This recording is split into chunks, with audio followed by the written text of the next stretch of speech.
E aí, pessoal, estamos na reta final de preparação para a prova da EA e eu preparei para vocês uma revisão bem legal para abordar os principais tópicos cobrados na prova de língua inglesa da Escola de Especialistas da Aeronáutica.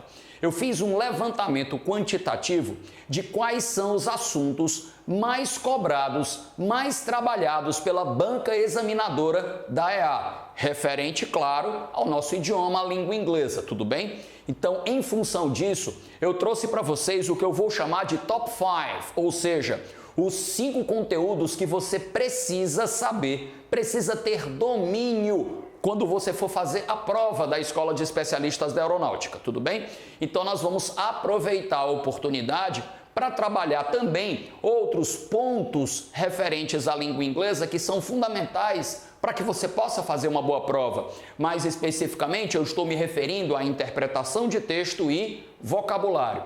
Então, as questões que eu trouxe, de uma maneira geral, elas contemplam essas 3 diferentes áreas: gramática, compreensão textual e domínio lexical, ou seja, vocabulário. Para a gente iniciar o nosso aulão, a primeira questão trata de artigos. Gente, fiquem atentos. É muito, mas muito provável que vocês encontrem uma questão falando sobre artigos na prova desse ano, no próximo final de semana.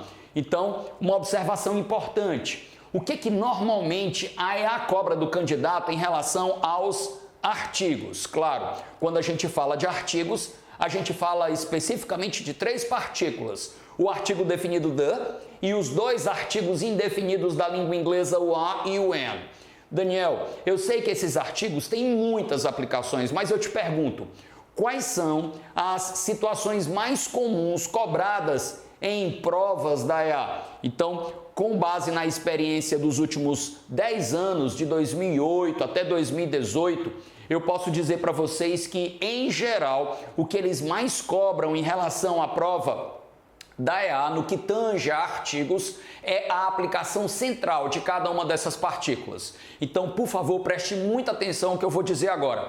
O artigo definido the, qual é a principal aplicação dele? A mais fundamental de todas. Você precisa lembrar que a gente utiliza o artigo definido the sempre que nós estamos falando de um substantivo tomado no sentido específico da palavra.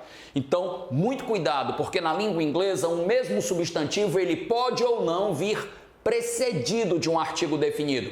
O que vai determinar a utilização ou não desse artigo é a maneira como você está trabalhando com o substantivo. Então, por exemplo, se eu digo assim, olha só, ouro é um metal precioso. Percebam, eu falei do ouro de uma forma geral. Nesse caso, em inglês, não há necessidade do uso do artigo definido the. Então, o que é que você faz? Deixa vazio, nada de colocar o artigo. Caso a prova peça para que você preencha a lacuna com um, tudo bem? Deixa vazio. A omissão do artigo definido é representada em geral em provas ou por um tracinho ou por uma bolinha cortada. Então você vai dizer gold is a precious metal, sem artigo, tudo bem? Agora, se você estiver fazendo referência a um substantivo tomado no sentido específico da palavra, por exemplo, se eu quero dizer que não é um ouro qualquer, é o ouro do seu relógio, perceberam a diferença? No primeiro exemplo eu disse ouro é um metal precioso, não há necessidade do artigo definido the. Mas quando eu digo ouro do seu relógio, the gold of your watch, vou repetir, the gold. Perceberam que eu fiz uso do artigo definido the antes do substantivo gold? E notaram que esse substantivo é o mesmo do exemplo anterior? Isso é para mostrar para você que um mesmo substantivo ele pode ou não vir acompanhado do artigo definido de. Pela última vez, depende apenas da maneira como você está trabalhando com esse artigo. Então, por favor, faça um esforço para gravar essa aplicação central do artigo definido de. E os 2 artigos indefinidos, Daniel, o a e o an, o que eu preciso saber sobre eles 2? Olha só, o artigo indefinido a vai ser utilizado antes de palavras iniciadas por som consonantal, enquanto o artigo indefinido an, por sua vez, será utilizado antes de palavras iniciadas por som vocálico, tudo bem? Então, de uma maneira geral, se o som é consonantal, você usa o artigo indefinido a. Se o som é vocálico, você usa o outro artigo, o artigo indefinido n. O único cuidado que você precisa ter é que existem algumas palavras que podem começar com uma consoante, mas elas apresentarem um som vocálico e vice-versa. Podem começar com uma vogal e apresentarem um som consonantal. Para dar um exemplo bem concreto, vamos pensar em termos da letra H. Observem, se eu fizer referência ao substantivo cavalo em inglês, ó, horse, esse H tem um som de R, R é som consonantal. Então, se você quiser dizer um cavalo, a horse, perceberam? Agora, se porventura você estiver fazendo referência à palavra honor, que é honra em inglês, observem a pronúncia, honor. Esse H é um H mudo. Então, nesse caso, você vai dizer an honor e não a honor, tudo bem? Artigo indefinido an. Por quê? Mesmo a palavra tendo sido iniciada por um H, esse H, que é uma consoante, claro, ela não está sendo pronunciada essa consoante. Esse H, ele é mudo. E se ele é mudo, é como se a vogal assumisse o comando da pronúncia da palavra, puxando, atraindo a utilização do artigo indefinido an. Beleza? Com essas três informações em mente, será que a gente consegue responder essa questão? Eu peço que você preste atenção primeiro ao ano dessa questão. Isso mesmo, 2020, o que significa? É prova aplicada esse ano. É da última prova que vocês provavelmente tiveram a oportunidade de fazer ou estudar através dela, tá? Choose the best alternative to complete the text. Escolha a melhor alternativa para completar o texto. Então, olha o que a banca examinadora da EA fez. Pegou um texto intitulado Grounding. Daqui a pouco a gente vai entender o significado da palavra grounding. Abriu nesse texto 3 lacunas. Observem, a primeira está aqui e as 2 seguintes estão no segundo parágrafo. Beleza? E pediu para que você, olha só, preenchesse essas 3 lacunas usando os artigos que nós acabamos de revisar. Vamos tentar fazer essa questão e aí eu peço que você fique atento porque à medida em que a gente for tentando identificar quais são os artigos que melhor ocupam os espaços em branco, a gente também vai trabalhar um pouco de interpretação de texto e principalmente vocabulário. Vamos começar com a palavra grounding, que é o título do texto. Já pararam para pensar o que é grounding? Então, ground significa solo, chão, piso, terreno. Só que esse ing, tudo bem, pode estar sendo utilizado para formar um verbo, mas nesse caso é um substantivo, designa um processo. Grounding é o ato de você deixar os aviões no solo porque eles oferecem algum tipo de risco para a segurança dos passageiros, tá? Então, recentemente, houve 2 acidentes com um modelo de um Boeing 737 MAX 8 e aí o governo americano decidiu ground, deu para entender? Ou seja, deixar no solo. Agora a gente vai tentar entender qual é o sentido dessa palavra em função do contexto apresentado. Vamos lá? Grounding is a common form of punishment for young people who disobey their parents. Já me chama a atenção o fato de, pelo menos a priori, o texto não está fazendo referência à aviação. Ele está fazendo referência à maneira como alguns pais disciplinam seus filhos. E aí a gente vai precisar encontrar já uma tradução adequada para a palavra grounding. Grounding é uma forma comum de punição para pessoas jovens, para os jovens em geral, who disobey. Obey é o verbo obedecer, esse des é um prefixo de negação, desobedecer. Seus pais, cuidado, parents é um falso cognato, não são parentes e sim pais, fique atento, tá? Grounding means that they are not allowed to go out after school or on weekends for a certain period of time. Olha só, está começando a ficar mais claro o sentido da palavra ground. Ele diz, grounding significa que os jovens, eles não estão autorizados a sair depois da escola, after school, ok? Or on weekends, ou nos finais de semana, for a certain period of time, por um certo período de tempo. Acho que a essa altura da interpretação do texto, você já conseguiu associar a palavra grounding a castigo. Deu para entender? É um tipo de punição dada pelos pais aos filhos. Castigo, ficar dentro de casa, proibido de sair por um certo período de tempo, tá? Aí ele diz, this could be from 1 day to month or more, depending upon the gravity of the offense. Então olha o que ele diz. Isto o que? O castigo, né? Ele poderia ser, could be from 1 day, de um dia, ou seja, um castigo entre aspas leve, apenas um dia proibido de sair, to. E aí, gente, ó, vem a primeira situação em que a gente vê a necessidade de usar o artigo, tá? Então, olha só o que ele está dizendo. Isto pode ser, esse castigo pode ser de um dia a um mês. Um mês. Perceberam a necessidade do uso de um artigo indefinido? Eu já poderia cogitar a hipótese de descartar a letra A, porque não há necessidade de usar o artigo definido, ou seja, poderia ser de um dia a o mês, não faz sentido. Então, eu já elimino o item A, ok? Depois, eu fico em dúvida entre usar o artigo indefinido A e o artigo indefinido N. Mas aí eu me lembro da regrinha que diz que se a palavra for iniciada por um som consonantal, olha só, month, é um som consonantal, o som de M é consonantal. Então, nesse caso, eu não posso utilizar o artigo indefinido N, o que me faz eliminar mais uma alternativa, a letra B de bola. Então, eu já sei que a primeira lacuna será preenchida com o artigo indefinido A, que significa um ou uma. No caso específico da primeira lacuna, como eu estou fazendo referência a um mês, a um período de 30 dias, a month. Tudo bem? Posso seguir em frente? Isso poderia ser de um dia a um mês, esse castigo, tá?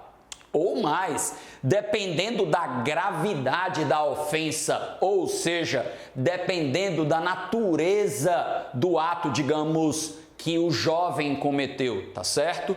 During that time, though, they must continue to go to school, to work if they have a job, and do other errands approved by their parents. Olha só, vamos ver o que ele diz em seguida em relação às possibilidades de grounding, ou seja, de castigo.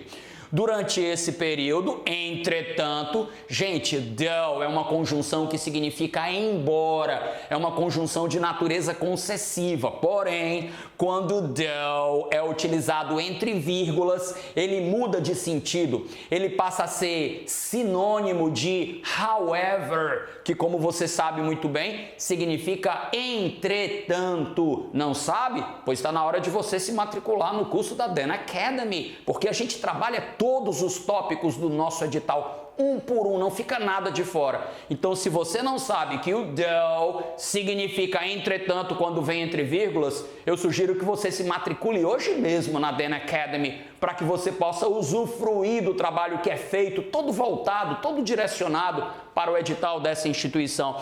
Então ele diz, durante esse período, entretanto, eles devem, verbo modal muito cobrado nas provas da EA, eles devem, expressa a ideia de obligation ou obrigação.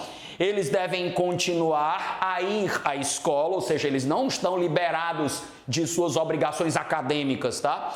Trabalhar, caso eles tenham um emprego, olha o if, se eles têm um emprego, se eles tiverem um, and do other errands. Essa palavrinha significa tarefas, afazeres domésticos, tá? Approved by their parents. Ou seja, outras tarefas aprovadas pelos seus pais. Tudo bem? Beleza, fechamos o primeiro parágrafo, já preenchemos uma das 3 lacunas, já conseguimos enxergar o eixo central do texto que fala sobre castigo, então a gente está pronto para analisar o segundo parágrafo. E o segundo parágrafo já começa com uma lacuna, ou seja, já traz um desafio logo de cara. Observem, tracinho, term, grounding. Vocês perceberam que na segunda lacuna há sim a necessidade de usarmos o artigo definido the? A resposta para essa decisão de usar, para essa escolha de usar o artigo definido de, é pautada essa decisão no fato de que a palavra term, que significa termo, está sendo especificado. Não é um termo qualquer, é o termo castigo. Deu para entender? Então, nesse caso, a primeira lacuna do segundo parágrafo, ou seja, a segunda lacuna do total do texto, é o artigo definido the que deve preenchê-la. O termo grounding is. E aí entra em cena aquela que é a temática mais abordada pelas provas da EA. Aviação, claro, Escola de Especialistas da Aeronáutica. É natural eles fazerem referência a esse tema, a esse eixo de discussão. Então ele diz, o termo castigo é um termo da aviação, é um dos muitos termos da aviação. Perceberam a necessidade de usar o artigo indefinido and? Peraí, Daniel, por que and? Porque agora a palavra aviation, aviação, é uma palavra claramente iniciada por um som vocálico. E aí, nesse caso, eu tenho que trabalhar com o artigo indefinido and. Perceberam? Já matei a questão, mas é claro que eu vou até o fim, tá? A resposta correta é a letra C de casa. Artigo indefinido a na primeira lacuna, artigo definido de na segunda, artigo indefinido and na terceira. Por que eu escolhi essa questão para a gente usar no nosso aulão de revisão? Porque essa questão reúne as três partículas que são, em inglês, classificadas como artigos. E o mais legal de tudo é que essa questão, ela cobrou as três aplicações centrais desses artigos, ok? Aquelas mesmas aplicações que a gente revisou no início da parte teórica dessa questão. Então, só para terminar, ele diz, a plane is grounded, ou seja, um avião é deixado no solo, seria a melhor tradução. When it is not allowed to fly for any reason. Então, ele diz que essa decisão de manter o avião no solo acontece quando ele não está autorizado a voar por qualquer razão, ó, for any reason. Aí ele diz, similarly. Olha, detalhe importante, não tem nada a ver com artigo, mas é um bizu para você que vai fazer a prova da EA. Similarly significa do mesmo modo, similarmente, semelhantemente. E eu já vi mais do que em uma ocasião a EA cobrar sinônimo para essa palavra. Então memorize, likewise. Essa dica também está lá na nossa plataforma. Não deixe de se inscrever no nosso curso se o seu foco é a EA. E conheça também as outras ofertas que a gente tem de curso, Escola Naval, AFA, em breve está vindo por aí ESA, tudo para permitir a sua melhor preparação para essas provas, tá? Similarmente, pilots or other flying personnel are grounded when they are not allowed to fly because of illness or for disobeying the rules. Então ele diz, do mesmo modo, ou seja, de maneira semelhante, pilotos ou outros membros da equipe de voo, essa palavra personnel significa aqueles que trabalham em uma equipe, tá? Eles são mantidos no solo, are grounded, quando eles não estão autorizados a voar ou por causa de uma doença ou por desobedecer regras, tudo bem? Viram que questão interessante? Eles cobraram em um mesmo plano interpretação textual, gramática e vocabulário. Essa é o que eu considero uma questão perfeita para ilustrar como os examinadores podem cobrar de vocês, candidatos, todo o domínio dessas três áreas da língua inglesa. Vamos seguir em frente? Depois dos artigos, eu quero trazer para vocês uma questão que também é muito explorada. Trata da diferença entre adjetivos e advérbios, tá? Primeiro, eu preciso que vocês entendam individualmente cada um desses dois conceitos. O que são adjetivos? Resumindo, são palavras qualificadoras, ou seja, são vocábulos que atribuem uma qualidade ao substantivo.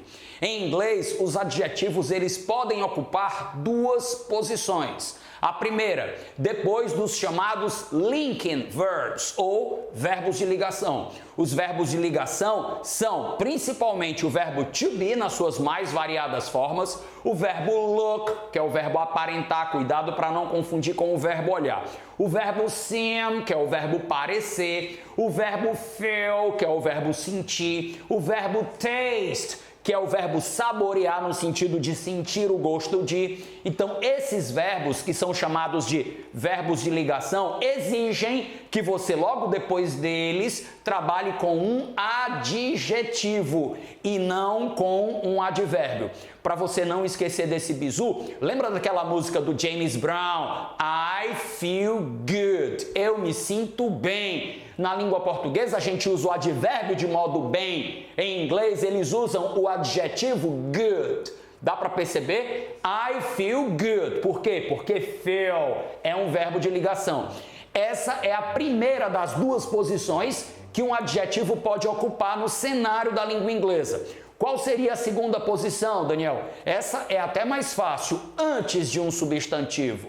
Então, notem que é muito, mas muito comum em inglês você encontrar um adjetivo antes de um substantivo. Aliás, a gente tem um nome para isso. É adjetivo atributivo. Adjetivo atributivo é aquele que precede, ou seja, vem imediatamente antes de um substantivo. E o primeiro tipo, Daniel, aquele que vem depois de verbo de ligação, tem nome também? Tem sim. São os adjetivos predicativos. Eu, particularmente, nunca vi a EA cobrar esses conceitos, essa denominação, essa terminologia. É mais importante, e isso eles cobram com frequência, saber organizar a posição do adjetivo dentro de uma oração. Tudo bem? Então, fechamos o conceito de adjetivos e vamos agora falar rapidamente sobre advérbios. Então, vamos lá. Advérbios não são qualificadores. Advérbios são modificadores. Advérbios atuam, em geral, sobre 3 classes gramaticais. Advérbios modificam verbos, modificam adjetivos e podem até mesmo modificar outros advérbios. Então vamos lá. Advérbios não são qualificadores, advérbios são palavras cuja função essencial é modificar. E os 3 alvos, os 3 objetos dessa modificação são verbos, adjetivos e advérbios. Será que com esses 2 conceitos gerais que eu trabalhei com vocês em relação a adjetivos e advérbios, a gente conseguiria responder uma questão como essa? Essa questão é de 2018, mas notem a semelhança com a questão anterior. Também as lacunas estão inseridas dentro de um texto, o que nos exige uma leitura básica, tá? Claro que eles vão cobrar também questões de compreensão textual, mas eu digo a vocês, se eles pedissem para que você trabalhasse apenas com os conceitos gramaticais, nem a leitura do texto você precisaria fazer. Daniel, não acredita em você não. Ah, não acredita? Pois vamos testar isso aqui. Olha só, nós temos 1, 2, 3, 4 lacunas. Essas 4 lacunas, reparem, observem, pelas alternativas, vão ser preenchidas ou por adjetivos ou por advérbios. Então, como que a gente pode responder uma questão como essa, sem que a gente precise fazer uso da interpretação textual? Vamos ver? Então, observem na primeira lacuna. Notem o que você encontra logo depois dela. Skaters. Skaters são patinadores, são pessoas que andam sobre patins. Patinadores. Você concorda se eu afirmar para você que skaters, skater com S no final, é um substantivo? Não interessa se é plural, mas você nota que é um substantivo? Noto sim, Daniel. Ora, se é um substantivo, será que eu posso usar um advérbio antes de um substantivo? Lembra agora há pouco que eu falei? Os advérbios atuam sobre 3 classes gramaticais, sobre verbos, sobre adjetivos e sobre outros advérbios, mas eu não falei nada sobre substantivos.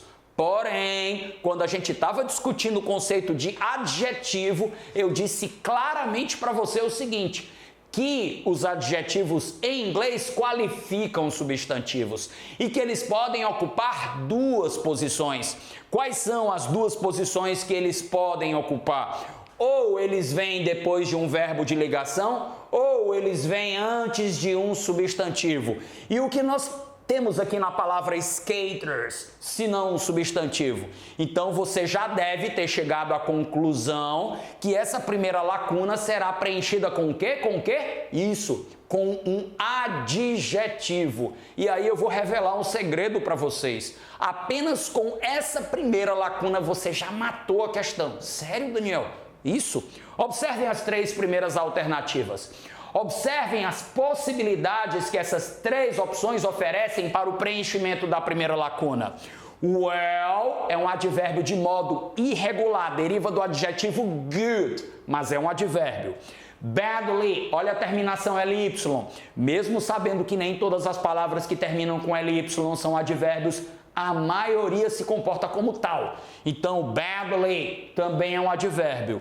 Well, da letra C, a gente já tinha comentado anteriormente no item A. E aí, gente, sobrou o quê? Daniel, você tem razão. Apenas com a primeira lacuna, a gente já conseguiria responder a questão. Olha só. Great skaters. Perceberam? Ó, skaters. Beleza? Vou para a segunda lacuna.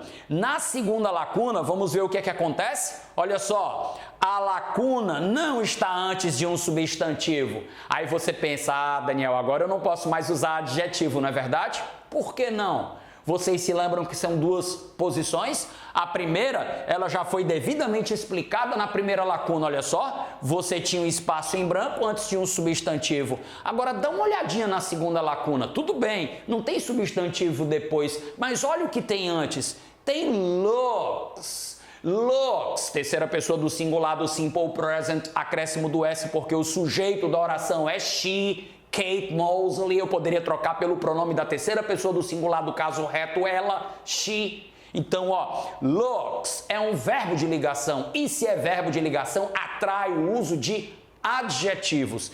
Eu já sei que a resposta correta é a letra D, mas eu estou querendo provar para vocês de maneira categórica que aqui, ó, eu tenho que utilizar mais um adjetivo, que é o adjetivo beautiful, ok? Então nós temos as duas primeiras lacunas preenchidas por por dois adjetivos, dois qualificadores. Posso ir para a terceira lacuna? Na terceira lacuna, olha só, eu tenho novamente o substantivo person. Person é pessoa, pessoa é uma palavra que inequivocamente deve ser classificada como substantivo. Aí ficou fácil, né, galera? Porque a terceira lacuna também vai ser preenchida com um adjetivo. E aqui você tem o adjetivo nice, ok? Poxa, Daniel, pelo visto, a questão pediu para a gente diferenciar adjetivos e advérbios, mas ela cobrou só adjetivos, né? Porque as três primeiras lacunas, observem, great é um adjetivo, beautiful é outro adjetivo, nice mais um adjetivo, mas será que isso também vai acontecer na quarta lacuna? Vamos analisá-la. Na quarta lacuna, eu não percebo a existência de um substantivo depois dela. Então, eu já desconfio que pelo menos um dos dois tipos de adjetivos, os atributivos, eu não vou poder usar. Lembrando que atributivo é aquele que vem antes de um substantivo, tudo bem?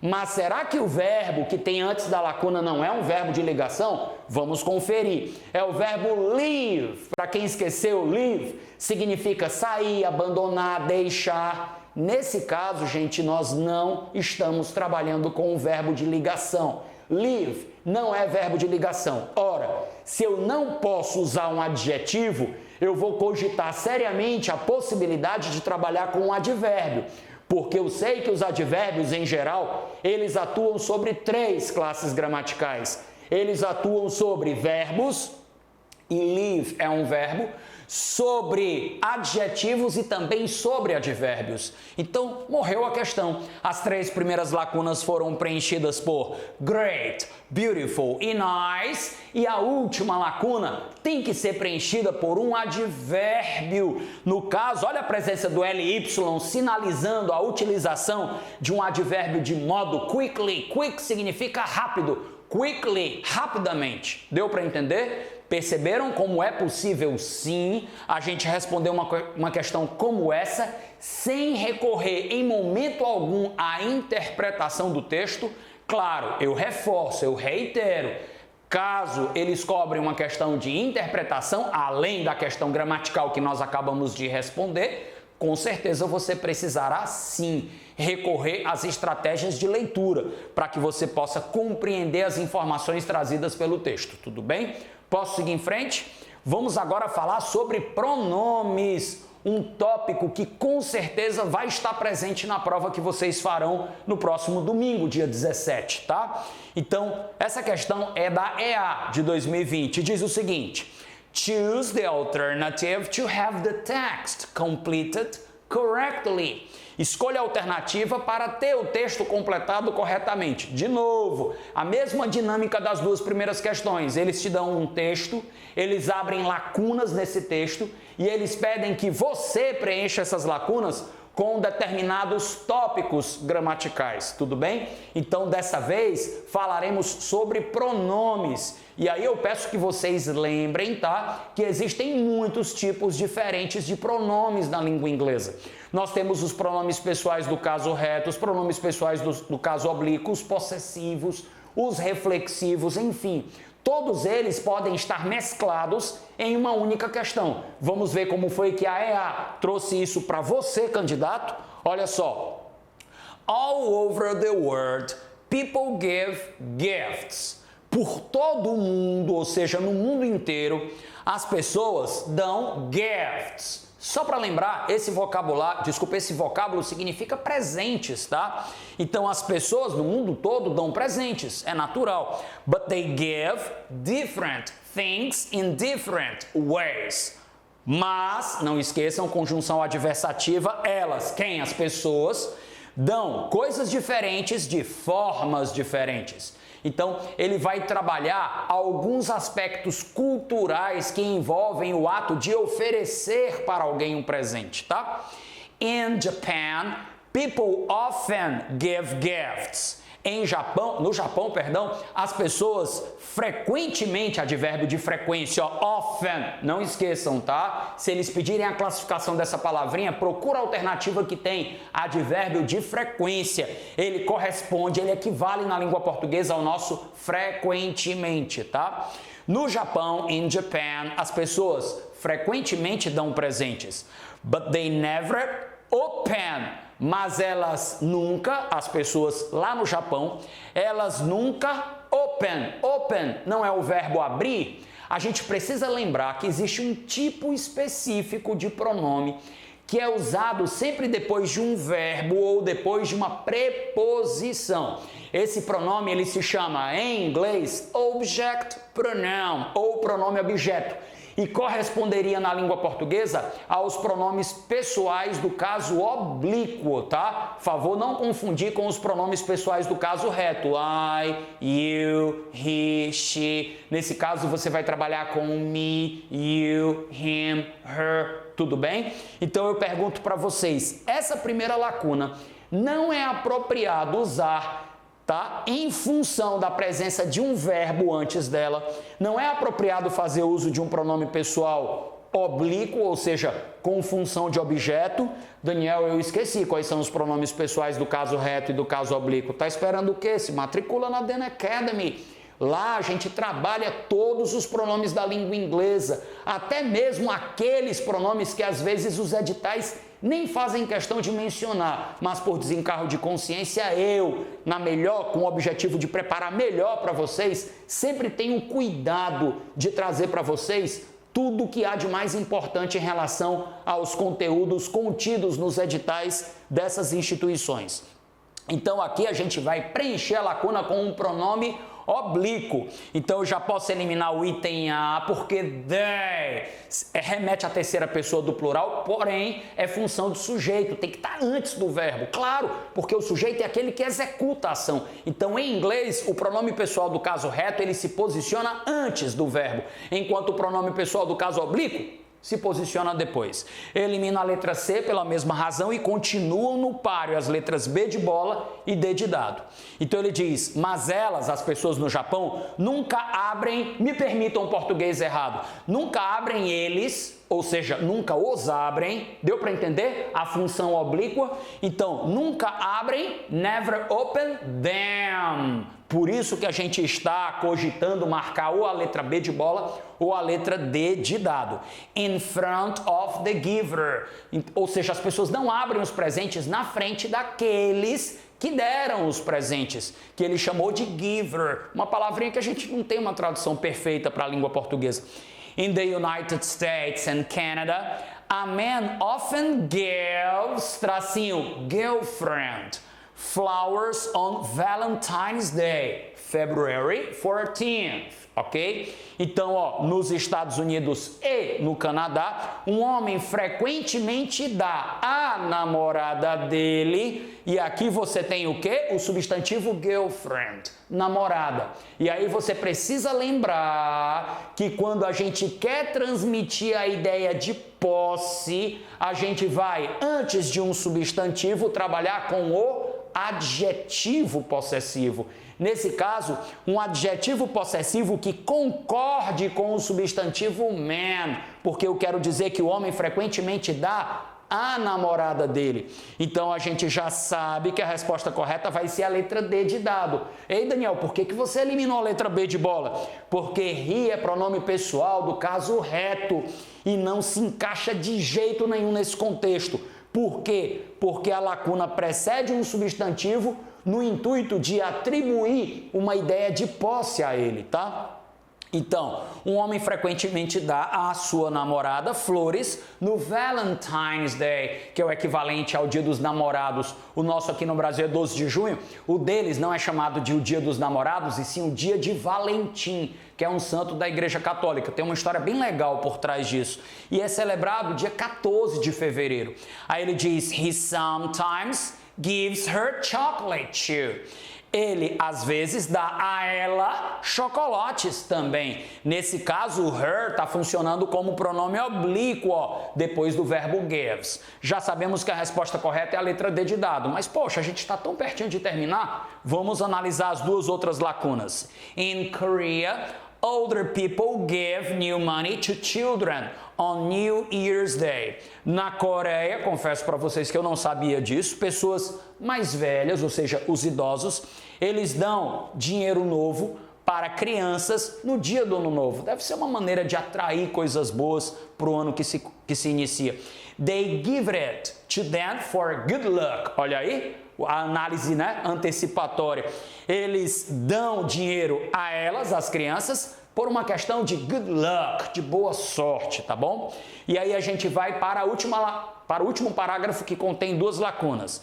In Peru, a man gives flowers to... Aí ficou fácil, né? É o mesmo raciocínio aqui de cima, ó.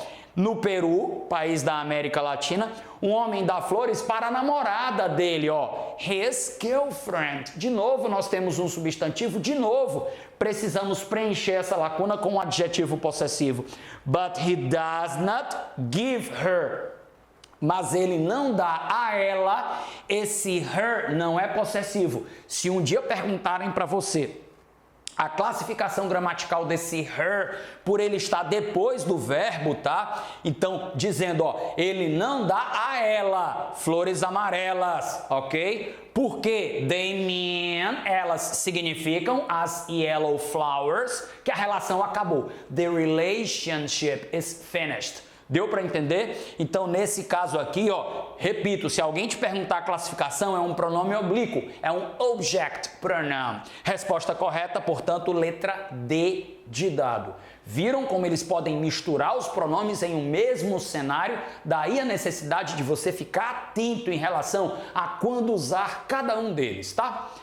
Para a próxima questão, nós vamos falar sobre provavelmente o assunto mais explorado pelas provas da EA. São as prepositions, as preposições. E aí, gente, eu não posso mentir para vocês que existem centenas de preposições na língua inglesa, são muitas. E, obviamente, não há a menor possibilidade de fazermos uma revisão completa de todas elas em um simples aulão. Mas eu deixo a dica para você. Qual é, Daniel? Estude principalmente in, on e at. Essas três preposições, elas são a base de todo o conhecimento que a gente pode construir em relação a esse tema, o tema das preposições. Então vamos lá. Será que vocês me permitem fazer uma revisão bem rapidinha só dessas três preposições? Prometo ser breve. Vamos lá. Preposição in. Em relação a tempo, eu vou usar com séculos, décadas, anos, estações do ano, meses e períodos do dia, exceto night. Em relação a espaço, vá anotando aí, continentes, países, estados, cidades e bairros, pare em bairros. Ruas, avenidas e praças já fica para outra preposição, tudo bem? Já a preposição on, em relação a tempo, quando é que eu vou usar, Daniel?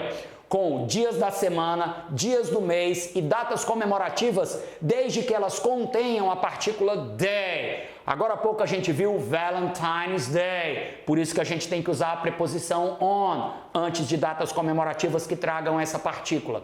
Em relação a espaço físico, eu vou usar a preposição on para ruas e avenidas, desde que você não mencione a numeração e praças. E a preposição at para tempo, eu vou usar quando? Com horas exatas, idades, festividades, que são datas comemorativas sem a palavra day, e quando eu fizer referência ao período do dia que a gente chama de night, então você fala at night. Mas se você estiver fazendo referência amanhã, você diz in the morning.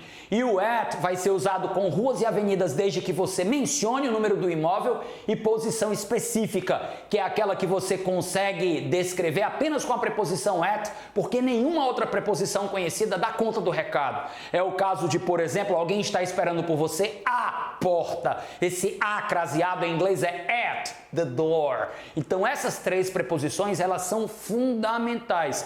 Claro, eu não posso pedir isso para vocês, mas se vocês me perguntassem, Daniel, estou sem tempo, quero revisar as preposições, você pode me dizer o que eu devo estudar? Eu diria para vocês se concentrarem nessas três partículas, in, on e at, e suas múltiplas aplicações. Será que a gente consegue com essa rápida revisão? Eu sei que foi breve, mas será que a gente consegue responder essa questãozinha? Vamos lá. Logo de cara ele diz Monday. Vocês me escutaram agora há pouco, ó. Nesse instante eu disse dias da semana, dias do mês e datas comemorativas com a palavra day. A gente vai usar on. Já elimina os itens A e C. Continuam no páreo as letras B de bola e D de dado. Lembrando que essa questão é de 2020, viu? Ou seja, é uma maneira que a EA encontrou de cobrar essas preposições que pode perfeitamente reaparecer na prova que vocês farão.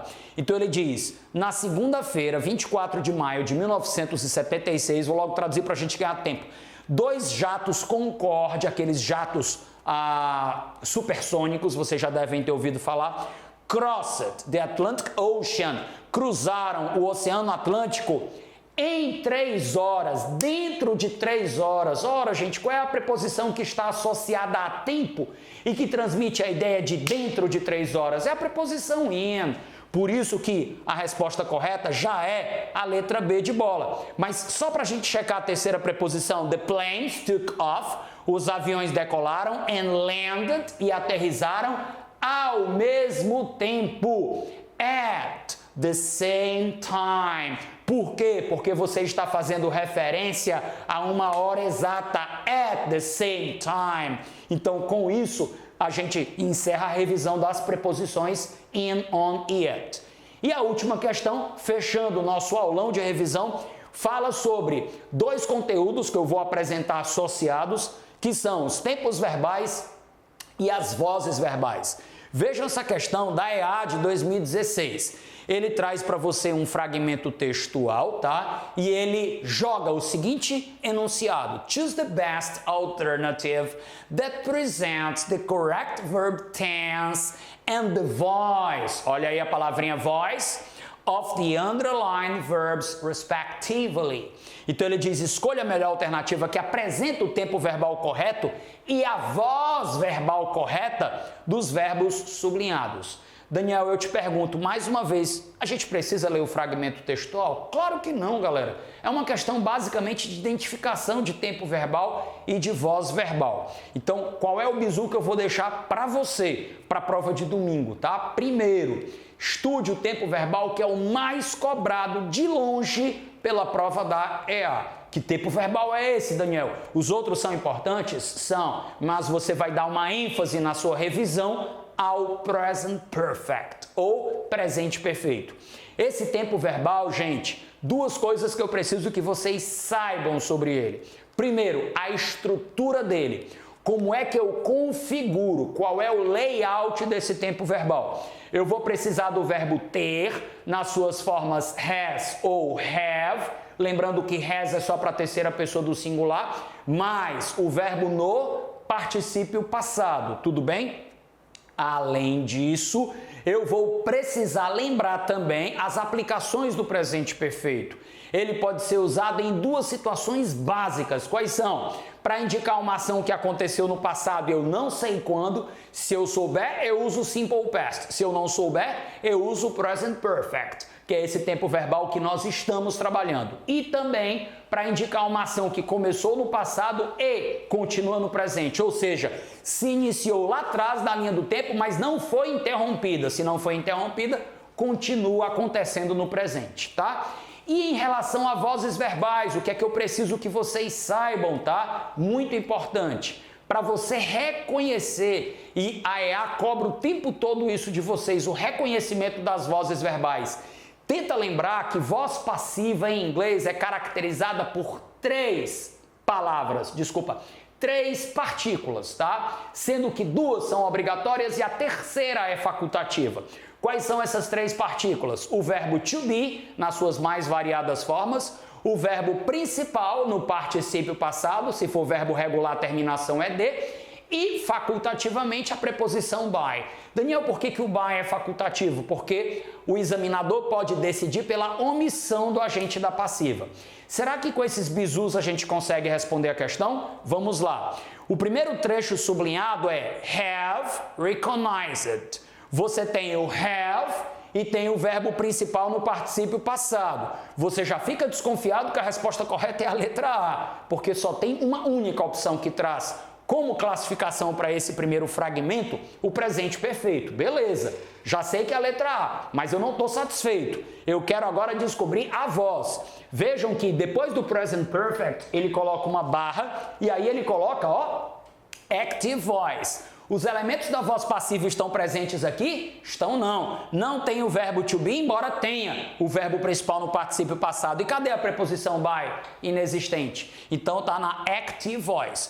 Quando eu vou aqui para baixo, olha só, eu percebo o verbo to be, mas o verbo principal pay no particípio passado, paid. Então você tem a passive voice do presente simples, já que o verbo to be está na sua forma are, que pertence ao simple present. Então, resposta correta, letra A. Eu me despeço de vocês com a certeza de que esse aulão de revisão vai proporcionar a vocês o acerto de inúmeras questões que vão ser trazidas pelos examinadores na prova de domingo. E também faço um convite para que você conheça a plataforma da Dan Academy, onde você pode encontrar todos esses conteúdos devidamente esmiuçados, onde você pode fazer uma preparação mais adequada para que você possa enfrentar a prova de língua inglesa de qualquer escola militar. Então, eu refaço esse convite, conheça a plataforma, confira as nossas promoções e em breve nós estaremos juntos para dar sequência a essa preparação para as escolas militares. Um abraço.